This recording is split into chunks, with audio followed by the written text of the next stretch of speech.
L'épisode du jour, c'est un comparatif groupe 12 vitesses.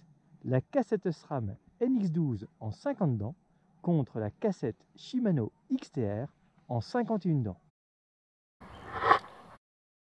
Pour ces cassettes SRAM, soit vous avez un départ à 10 dents et il vous faut un corps XD, pas le choix, mais pas mal de moyeux ont les corps de roue libres disponibles pour ce genre de modif.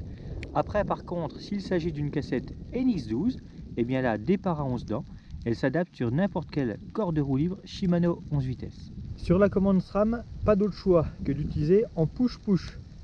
Contrairement à la commande Shimano qui fonctionne en push-pull et push-push, la SRAM ne fonctionne qu'en push-push. Et surtout, on est en one-to-one pour les groupes destinés au vélo électrique. Comprenez par là qu'en fait, vous ne pourrez passer vos vitesses que une à une. Inutile d'appuyer plus loin, vous ne changerez jamais de vitesse. Les vitesses passent une à une et pas autrement. Ça peut être gênant sur des passages un petit peu techniques, tels une compression, une fosse avec une grosse remontée, où derrière, il faut passer les vitesses à la volée. Ça, c'est une des grandes différences entre les deux groupes. Pour le produit XTR, là, pas d'autre solution que d'utiliser un body compatible avec le XTR 12 vitesses. Et il y en a très peu sur le marché. DT Suisse propose des roues complètes et Shimano, pour l'instant, des moyeux seuls.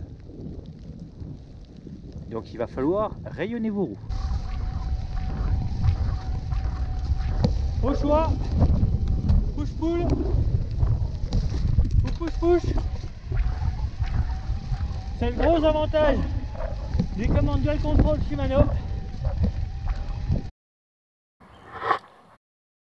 Allez, c'est parti pour tester ce que ces cassettes ont dans le ventre.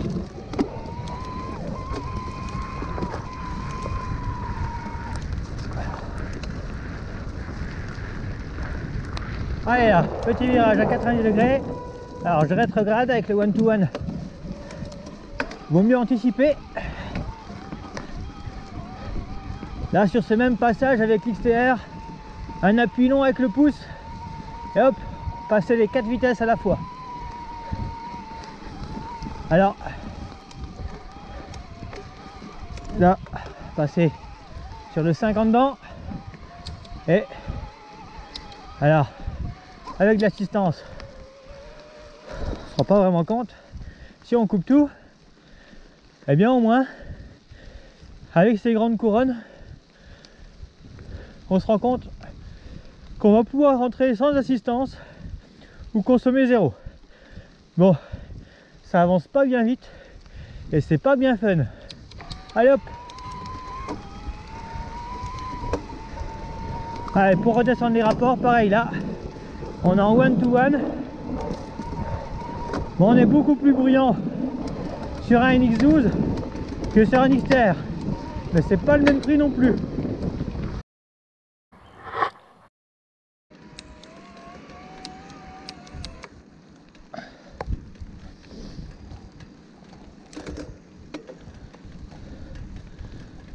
Alors la cassette de 51 dents, on est également content de l'avoir si on veut préserver l'autonomie ou si carrément on est tombé en panne de batterie.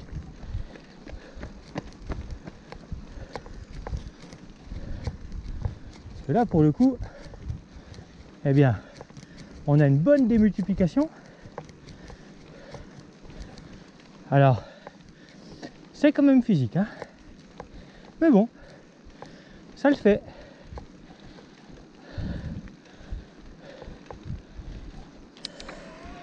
Eh, ça change tout. L'étagement de cette cassette permet vraiment des petites fantaisies bien agréables. Voilà.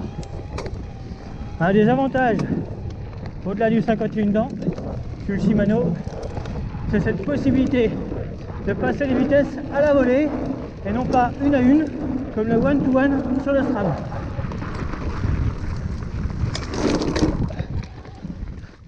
Et ça passe.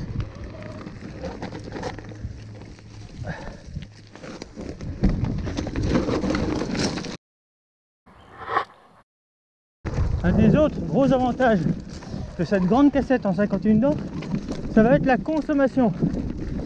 Faut pas oublier cette petite expérience réalisée cet été en freeriding lorsqu'on a fait l'ascension du Mont Jovet avec Dim. Donc Dim, c'est grosso modo 20 ans de moins que moi, 20 kg de moins que moi, et sur cette ascension de 1500 mètres de dénivelé pour une batterie posée en 1h30, on avait la même consommation. Moi j'avais une cassette de 46 dents couplée sur du XT en DI2 et lui il était seulement en 42 dents. Du coup avec 4 dents d'écart on a réussi à compenser ce jour là 20 ans et 20 kg. Sachant que Dim en termes d'entraînement il est plutôt pas mal puisque derrière il a enchaîné la MBRS et pas mal d'autres courses. Alors l'avantage pour l'instant au groupe SRAM, c'est que on a une gamme complète avec à partir du NX12 quelque chose qui est vraiment accessible financièrement. Par contre, eh bien, si vous voulez rouler en 12 vitesses et bénéficier certainement de la meilleure cassette du marché avec le Shimano XTR, là on sera pas du tout sur les mêmes valeurs. Mais bon, quand on aime, on ne compte pas. Bon, depuis le début de l'histoire du VTT, Shimano a toujours procédé ainsi. Lancement du groupe le plus haut de gamme, avec notamment à l'époque déjà le XTR, qui ensuite a donné la voix à tous les autres groupes. Donc, d'ici 1 à 2 ans, on peut très bien imaginer voir fleurir la version XT et la version SLX en 12 vitesses. Alors patience, mais ces grandes cassettes risquent bel et bien de devenir un standard sur la planète vélo. Hop, allez. Mode Twin Lock activé. On n'hésite pas à monter les dents.